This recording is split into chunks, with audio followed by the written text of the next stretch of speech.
मिले आधों में पुनिया, उससे भी कम समय मिलना है, उससे भी आधा मिलना है, उतना ही कीजिए, उतना ही से भगवान प्रसन्न रहते हैं।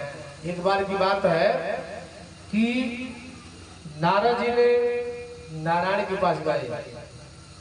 नारायण के पास जब गए तो नारायण से कहे, प्रभु ये बताइए कि मैं आपका अहरनिश रातों दिन मैं आपका नाम का गुणगान करता हूँ, संकीर्तन करता हूँ, ये बताइए कि आपकी जो लिस्ट है उस लिस्ट में हमारा कितने नंबर पर हमारा नाम है। भगवान ने कहा, नारायण ने कहा, देखो नारद, सबसे एक नंबर पर वो किसान है। किसान दिन भर अपना खेत में हल जोतता है, अन्न पैदा करता है, अन्न पैदा करके अपने परिवार के बाल बच्चों का जो है भरण पोषण करता है और हमारा नाम भी लेता है, संकीर्तन भी करता है। नारद जी के मन में हो गया अहंकार। नारद जी के मन में जब अहंकार हुआ तो नारायण समझ गए कि हमारा ये भक्त जो है पथ विचलित हो रहा है, पथ इसका गड़बड़ हो रहा है, तो इसको पथ पर लाना चाहिए, मार्ग से विचलित नहीं होना चाहिए। नारद जी से भगवान ने कहा, देखो नारद,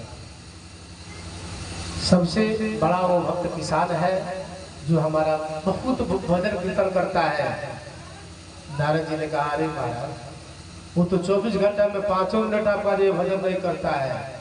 भगवान ने कहा कि हम देखते हैं, भगवान कहते हैं कि जो भक्त हमारा अगर दिल से एक बार नाम लेता है तो मैं उसका सहस्त्रों बार नाम लेता हूँ, यानी 1000 बार।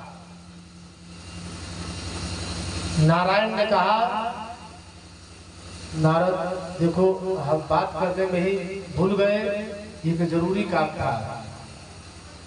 नारद जी ने कहा, बताइए, हम आपके पास ही हैं, जरूरी काम है, आप हमसे नहीं बता रहे हैं।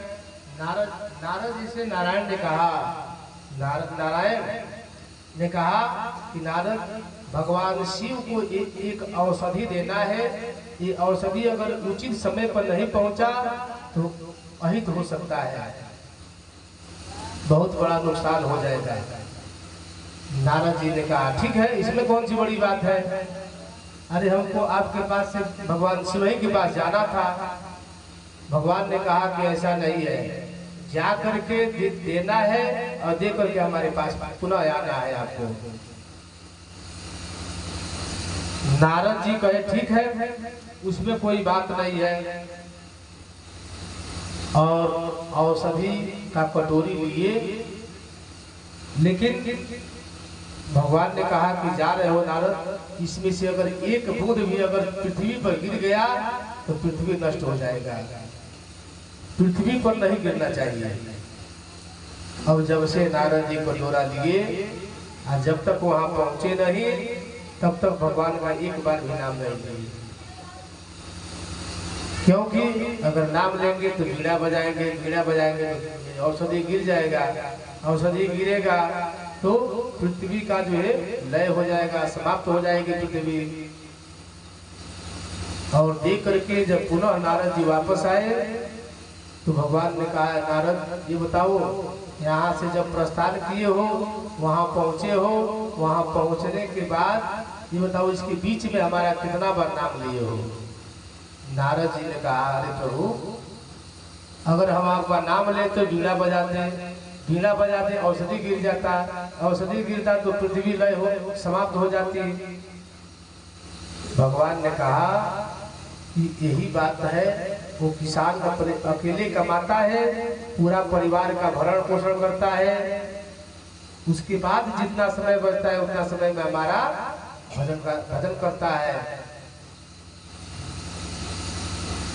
नारद जी ने कहा, प्रभु हमें क्षमा करना, कह रहे हैं कबीरा सब जग निर्धना, धनवंता नहीं कोई, कबीरा सब निर्धना, धनवंता नहीं कोई, धनवंता सोई जानिए, जाको राम धन हो। जिसके पास राम नाम का ही धन है, उससे बड़ा कोई धनी नहीं है। देखिए, आपके पास धन है, धन है तो आपके पास तरह तरह का जो मानसिक टेंशन है, मानसिक टेंशन है। जिसके पास दिन भर मजदूरी करता है, शाम को जो भी रूखा सूखा उसको मिलता है, भोजन करके आराम से सो जाता है, उसको कोई तोषक, कोई मसलने की जरूरत नहीं है, कोई एसी, कोई कूलर की जरूरत नहीं है। वो कहीं भी अपना जो है पतला चादर डाला और जमीन पर सो गया।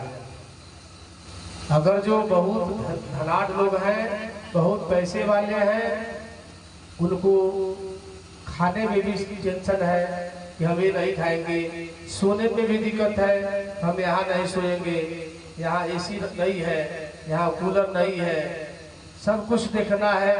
कह रहे हैं कि इस संसार में कबीरा सब जगह निर्धना, धनवंता नहीं कोई, धनवंता सोई जानिए, जाको राम धन हो।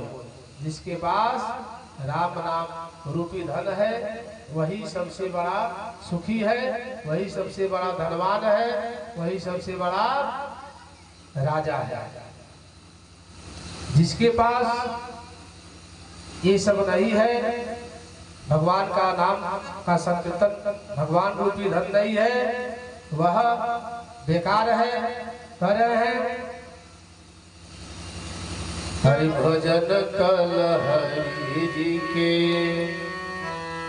हरि भजन कल हरि जी के, होई तब होई हो, भजन कल प्रभु जी के। हरि